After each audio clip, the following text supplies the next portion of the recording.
Fala, jogadores! E o tricolor baiano, hein? Qual a opinião de vocês?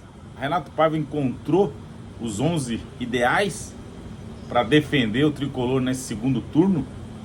É um questionamento que a gente faz, inclusive o Anderson, né, que faz a produção aí dos vídeos, ele me questionou isso, falou: Black, faz um vídeo aí falando tua opinião, se você acha realmente que o Renato Paiva encontrou agora os 11 titulares, os 11 preferenciais da equipe do Renato Paiva. Eu já falei desde o jogo do América Mineiro, gente, quem me acompanha aqui no Instagram sabe que o Bahia, depois dessa segunda janela, né, de julho, quando fez contratações pontuais, ele acertou muito mais do que na primeira janela, né, e trouxe jogadores realmente que vieram para fazer a diferença. E aí eu começo citando os dois laterais, né, o Gilberto de um lado e o Cândido do outro. São jogadores muito experientes, inteligentes, acostumados à pressão de torcida, a enfrentar adversários de qualidade, né? Fizeram isso ao longo das suas carreiras e transformaram não só a linha de 4 que o Renato Paiva tem optado nos últimos jogos, mas transformaram o Bahia num time em outro patamar, que dá a condição de você enfrentar qualquer adversário de igual para igual. Quando você tem um Gilberto, que é um líder, não só técnico, mas um líder no que diz respeito a organizar, a vivência que ele tem, jogador de seleção brasileira, passou por grandes clubes, ou seja, está acostumado a lidar com esse tipo de pressão. Então você ter esse jogador não só no elenco, mas como uma referência dentro do time, isso faz total diferença, né? E ficou claro isso e evidente no jogo contra o América Mineiro, que o Bahia venceu dentro de casa. Já no jogo do Atlético Mineiro, eu não vi, não consigo dar opinião, estava viajando, não consegui ver os detalhes dessa partida, mas fui informado que o time jogou bem, porém não conseguiu o resultado.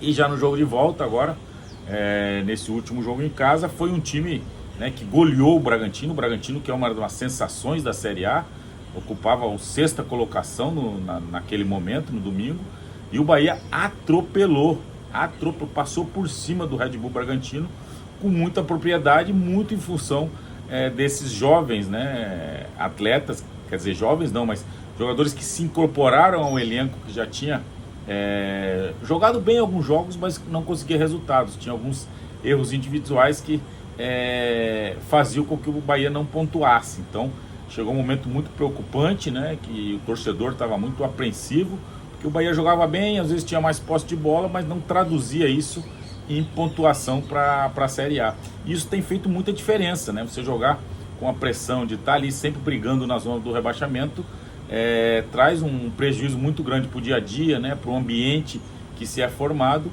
e coisa que parece-me, e eu falo assim pelo que já vivi, parece que isso acabou. Eu acho que a partir do momento que você traz jogadores que vieram, né? Como eu citei os dois laterais, o Ratão, né? O Ademir, a possibilidade da chegada do Juba. Então isso dá condição ao Renato Paiva e do próprio torcedor de sonhar um pouco mais alto e ter a convicção de que o Bahia, nesse segundo turno, não vai ser aquele time que vai brigar lá atrás e brigar para não cair. Eu acho que pelas atuações, pelas últimas atuações, eu cravo aqui para você, torcedor, que o Bahia não cai e não vai brigar até o final lá embaixo. Um resultado contra o Botafogo, ele pode ser sim um resultado adverso, porque vai enfrentar o líder do campeonato com sobra. Então um time que tem jogado, tem feito diferença, joga num grama sintética, tem essa vantagem. E claro, não tem o Tiquinho Soares, que traz um prejuízo muito grande lá para o Botafogo, mas é um resultado que pode sim acontecer. Acho que o Bahia vai para o Rio de Janeiro tentando um empate, talvez. Eu acho um bom resultado para o Bahia se conseguir um empate lá, e aí vem para jogar contra o Vasco, um jogo de 6 pontos, porque o Vasco sim é um time que vai brigar até o final para não cair, mesmo com as contratações. Eu acredito que o Bahia ficou num patamar ainda acima do Vasco, e nós vamos tirar essa prova aqui no jogo de volta do segundo turno, que acontecerá depois do jogo do Botafogo. Mas acho que o Renato Paiva aos poucos encontra os 11 ideal. Eu acho que falta ainda o número 9, ele não consegue definir.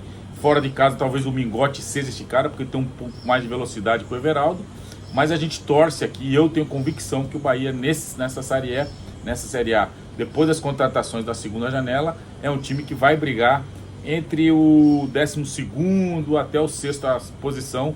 Eu acho que essa é uma linha ali que o Bahia se propõe a ficar, devido, a claro, ao grande investimento que foi feito desde o início do ano, com alguns erros que foram corrigidos agora nessa segunda janela, que dão tranquilidade ao torcedor que o Bahia seguirá na Série A na próxima temporada. Tá certo, galera?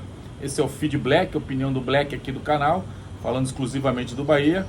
Deixa seu like, curta o vídeo, manda para os amigos, fala para todo mundo. Pô, o canal do Preto tá legal, uma palavra sincera de quem já vivenciou tanta coisa em Bahia, né? Nesse clube maravilhoso, que eu tenho uma paixão grande.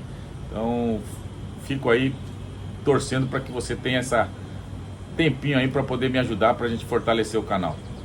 Fiquem todos com Deus. Obrigado, Charles Miller.